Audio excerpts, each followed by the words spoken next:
welcome to Bloomington Today. I'm Lori Schulte. Thanks for joining us.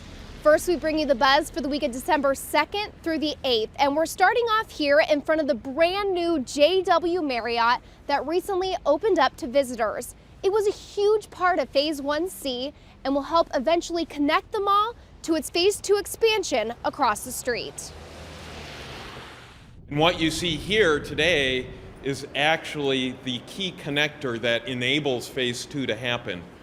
1.1 million square feet between the hotel and the parking and the retail and the new office tower, all delivered on a near impossible schedule. This 342-room hotel was built in just 15 months. On top of luxury lodging, you'll find a restaurant called Cedar and Stone. The food is inspired by Minnesota's natural roots and culture and is inspired by local farmers.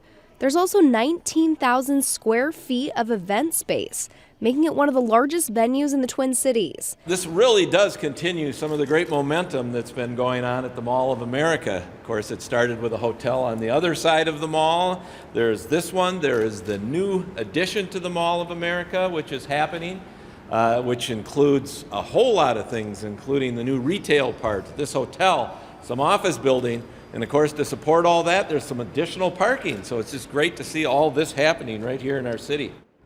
Surrounding that new hotel in the South Loop, new electronic signage like this can be found to help drivers get around.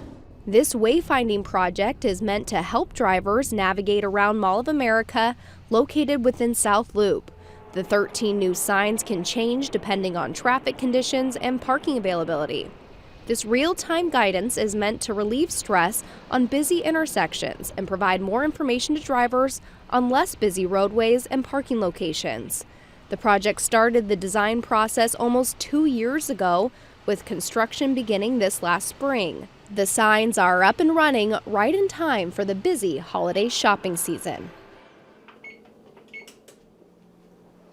After your trip to Mall of America, there's a good chance you might start doing some holiday cooking. Now, if not done properly, the process can be harmful. That's why environmental health employees are sharing some holiday food safety tips.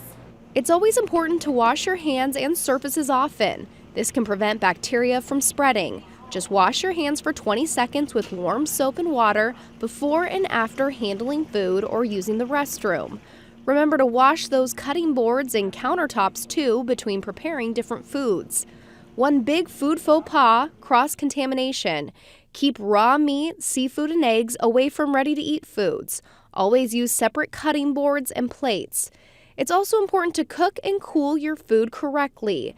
Use a food thermometer to make sure poultry hits 165 degrees.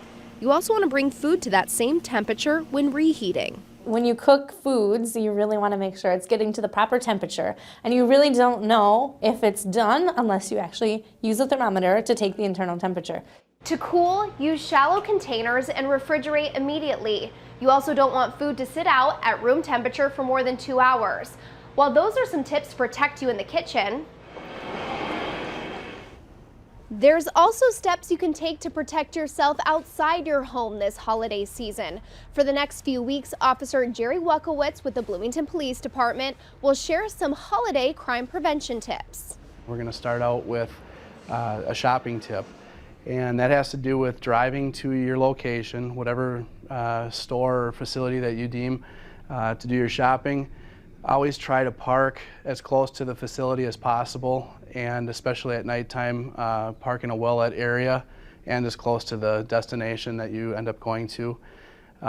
When you get there, make sure you lock your doors and activate your alarm, and then notice your surroundings. When you go in and do your shopping, make sure that any products that you purchase, you want to keep with you at all times, including any bags that you bring in, handbags or purses, anything like that. Make sure you always have a hand on that, because there's people that are always looking for an opportunity to take those things from you. And if you have to bring your items out to the car, the best place to put them is in your locked trunk.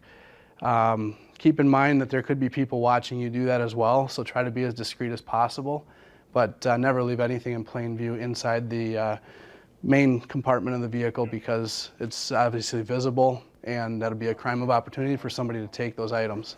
After you've completed your shopping time and you're returning to your vehicle, make sure you observe your surroundings as you're going into the vehicle, into the area where you're parked, and make sure nobody's following you. And while you're walking to your car, make sure you have your keys in hand prior to getting to the vehicle so you're ready to go. You can make a quick entry into your vehicle, load your packages, and then you can leave promptly after that. Here are a few shopping tips. Hopefully they will help, and just have a safe holiday shopping season. That is The Buzz on Bloomington today for the week of December 2nd through the 8th. If you would like to watch other stories from the show, go to this week's playlist. There you'll find a story detailing all the programs and opportunities that take place inside Creekside Community Center. There's also a story about Maintenance Superintendent Jim Eiler and the big award he just got. Check those out, and thanks for watching.